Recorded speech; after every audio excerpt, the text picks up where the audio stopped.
यस वर्ष नेपाली चलचित्रले कुल 1 अर्ब 8 करोड व्यापार गरेको छ, जसमा 4 चलचित्रले मात्रै 45 करोड भन्दा माथिको व्यापार गरे भने यस वर्ष जम्मा 56 वटा चलचित्र रिलिज भएको थियो, जुन कम रिलिज भने पक्कै पनि होइन, तर यसमा केही सफल भए भने कति फ्लप पनि भए। आज हामी चलचित्र विकास बोर्डको तथ्याङ्क अनुसार 56 वटा चलचित्रहरूले कति व्यापार गरेको थियो भनेर संक्षिप्तमा जानकारी दिन गइरहेका छौं। भिडियोलाई अन्तिमसम्म हेरी आफ्नो प्रतिक्रिया कमेन्टमा राख्न नभुल्नुहोला। साथै यो भिडियोमा पहिलो चोटि हुनुहुन्छ भने सब्स्क्राइब गरी कुन ठाउँबाट हेर्दै हुनुहुन्छ त्यो पनि कमेन्टमा राख्न नभुल्नुहोला है त।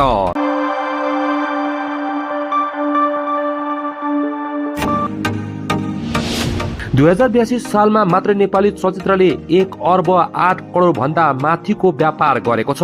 बोर्डले वैशाख 1 देखि चैत्र 18 गतेसम्म प्रदर्शन भएका सम्पूर्ण चलचित्रहरूको बक्स अफिस कलेक्सन रिपोर्ट सार्वजनिक गरेको छ। यो अवधिमा कुल 1 अर्ब 8 करोड 38,57,910 रुपियाँको व्यापार भएको छ भने यसमा 37,81,544 वटा टिकट बिक्री भएको छ। यसै वर्षको वैशाखमा रिलिज भएको भुटान चलचित्रले 6,811 वटा टिकट बिक्री बापत 22,02,480 रुपियाँको व्यापार गरेको थियो। त्यस्तै खेल चलचित्रले 4,810 वटा टिकट बिक्री गरी 14,79,025 रुपियाँको व्यापार गरेको देखिन्छ भने अर्को चलचित्र देवीले 3,956 वटा टिकट बिक्री गर्दै 15,50,670 रुपियाँ व्यापार गरेको थियो। त्यस्तै झिल्को चलचित्रले 3,450 वटा टिकट बिक्री गर्दै 8,40,387 रुपियाँको कमाई गरेको तथ्याङ्कमा देखिन्छ। यता उनको स्वेटर चलचित्रले 3,92,243 वटा टिकट बिक्री गर्दै 11,41,92,195 रुपियाँको व्यापार गरेको छ भने के घर के डेरा चलचित्रले 18,996 वटा टिकट बिक्री बापत 58,88,132 रुपियाँको व्यापार गरेको छ।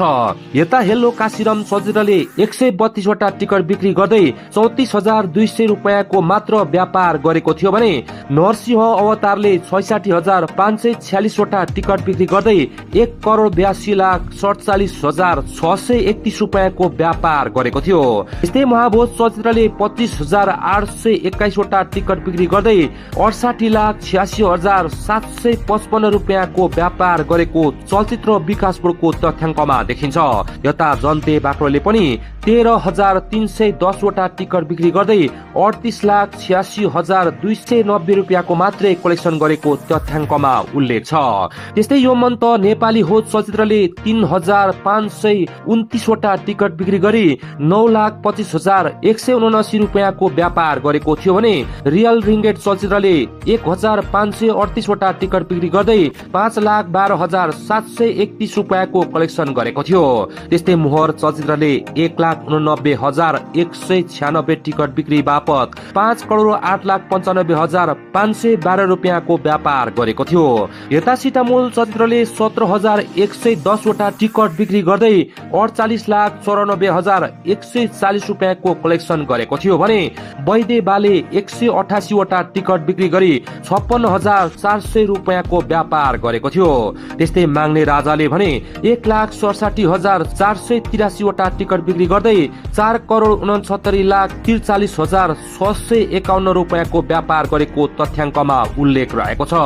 यता जनाई हराएको मान्छे चलचित्रले 44,977 वटा टिकट बिक्री बापत 1,23,81,689 रुपियाँको व्यापार गरेको थियो भने ताराहरू चलचित्रले 997 वटा टिकट बिक्री गरी 3,87,652 रुपियाँको कलेक्सन गरेको थियो। त्यस्तै कोसे ढुङ्गा चलचित्रले 59,408 वटा टिकट बिक्री गर्दै 1,72,36,144 रुपियाँ व्यापार गरेको थियो भने गुन्यो चोलोले 23,270 वटा टिकट बिक्री गर्दै 68,48,538 रुपियाँको व्यापार गरेको थियो। यता रिमाई चलचित्रले 48,106 वटा टिकट बिक्री बापत 1,38,76,880 रुपियाँ व्यापार गरेको चलचित्र विकास बोर्डको तथ्याङ्कमा रहेको छ। त्यस्तै बलिदानले 1,51,976 वटा टिकट बिक्री बापत 5,10,51,172 रुपियाँ रुपियाँ ग्रस व्यापार गरेको थियो भने हरिबहादुरको जुत्ताले 1,50,608 वटा टिकट बिक्री गर्दै 4,71,38,687 रुपियाँको व्यापार गरेको थियो। यता माइती घर चलचित्रले 1,45,106 वटा टिकट बिक्री गर्दै 4,16,31,863 रुपियाँको कलेक्सन गरेको थियो भने जेरी अनटपले 3,96,557 वटा टिकट बिक्री गर्दै 12,28,84,000 रुपियाँको व्यापार गरेको थियो। त्यस्तै वरिष्ठ बलराम चलचित्रले 57,383 वटा टिकट बिक्री बापत 2,67,94,009 रुपियाँ कमाई गरेको तथ्याङ्कमा रहेको छ। यता सोल्टिनी चलचित्रले 9,117 वटा टिकट बिक्री गर्दै 29,46,036 रुपियाँको व्यापार गरेको छ भने मैझरू चलचित्रले 35,613 वटा टिकट बिक्री गरी 1,48,61,000 रुपियाँको व्यापार गरेको थियो।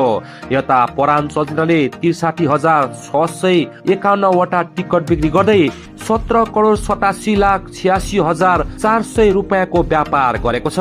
त्यस्तै जारी 2 चलचित्रले 2,09,333 वटा टिकट बिक्री गर्दै 6,24,17,493 रुपियाँको व्यापार गरेको थियो भने मन बिनाको धन चलचित्रले 1,47,819 वटा टिकट बिक्री गरी 3,82,01,000 रुपियाँको कलेक्सन गरेको थियो। यता पहिचान चलचित्रले 418 वटा टिकट बिक्री गर्दै 11,370 रुपियाँको मात्र व्यापार गरेको थियो।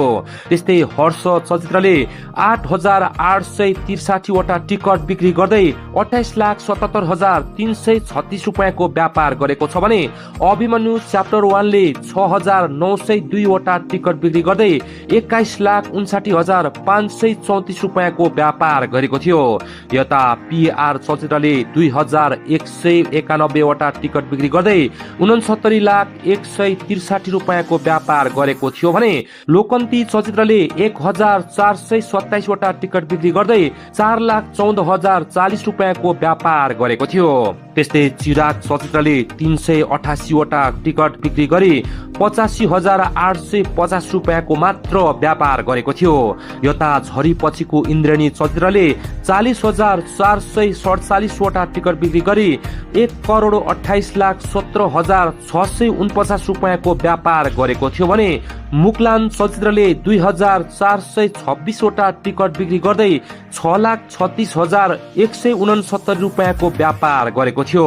त्यस्तै एकलोवान चलचित्रले 14,226 वटा टिकट बिक्री गरी 46,72,856 रुपियाँको व्यापार गरेको थियो। यता दिमाग घोच्ने मान्छे चलचित्रले भने 870 वटा टिकट बिक्री गर्दै 3,25,900 रुपियाँको कमाई गरेको थियो भने गोबर गणेश चलचित्रले 49,346 वटा टिकट बिक्री गर्दै 1,39,68,986 रुपियाँको कलेक्सन गरेको थियो। त्यस्तै भाइरल गोर्खे चलचित्रले 11,261 वटा टिकट बिक्री बापत 35,97,655 रुपियाँको व्यापार गरेको तथ्याङ्कमा उल्लेख छ। यता मिरमिरे चलचित्रले भने 10,863 वटा टिकट बिक्री गरी 33,85,755 रुपियाँको व्यापार गरेको थियो भने परिवर्तनले 11,281 वटा टिकट बिक्री गर्दै 31,81,710 रुपियाँको व्यापार गरेको थियो। त्यस्तै आबाट आमा चलचित्रले 5,04,329 वटा टिकट बिक्री गर्दै 13,13,78,520 रुपियाँको कलेक्सन गरेको चलचित्र विकास बोर्डको तथ्याङ्कमा उल्लेख रहेको छ। यता द ब्लू लाइट चलचित्रले 832 वटा टिकट बिक्री बापत 3,19,595 रुपियाँ मात्र कमाई गरेको छ भने कुमारी चलचित्रले 20,817 वटा टिकट बिक्री गर्दै 66,25,451 रुपियाँको व्यापार गरेको छ।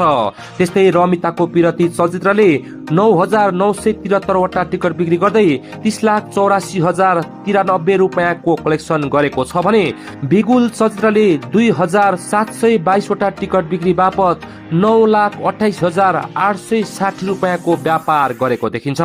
यता श्री बुकुरोले 1,035 वटा टिकट बिक्री गर्दै 3,73,425 रुपियाँको मात्रै कलेक्सन गरेको देखिन्छ। त्यस्तै शिवांशले 787 वटा टिकट बिक्री गर्दै 2,61,750 रुपियाँको व्यापार गरेको थियो भने प्रवासी जीवनले 529 वटा टिकट बिक्री गर्दै 1,44,270 रुपियाँको मात्रै व्यापार गरेको छ। यता इन्द्र धमे मैचा नेवारी चलचित्रले 78 वटा टिकट बिक्री गरी 11,700 रुपियाँको मात्र व्यापार गरेको थियो भने लालिमा चलचित्रले 2,040 वटा टिकट बिक्री बापत 5,29,738 रुपियाँको कमाइ गरेको थियो। त्यस्तै हामी तीन भाइ चलचित्रले चैत्रको 18 गतेसम्म 2,383 वटा टिकट बिक्री गर्दै 6,83,400 रुपियाँको व्यापार गरेको चलचित्र विकास बोर्डको तथ्याङ्कमा देखिन्छ। यसरी 2082 सालमा जम्मा 56 वटा चलचित्रहरू रिलिज भएको थियो भने यसमा 15% मात्रै बक्स अफिसमा व्यापारिक हिसाबले सफल भएको देखिन्छ। आदरणीय मित्र, यो छोटो जानकारी कस्तो लाग्यो कमेन्ट गर्नुहोला। साथै यस्तै चलचित्र सम्बन्धी जानकारी र daily box office collection report हेर्न चाहनुहुन्छ भने हाम्रो च्यानललाई सब्स्क्राइब गर्न पनि नभुल्नुहोला है त।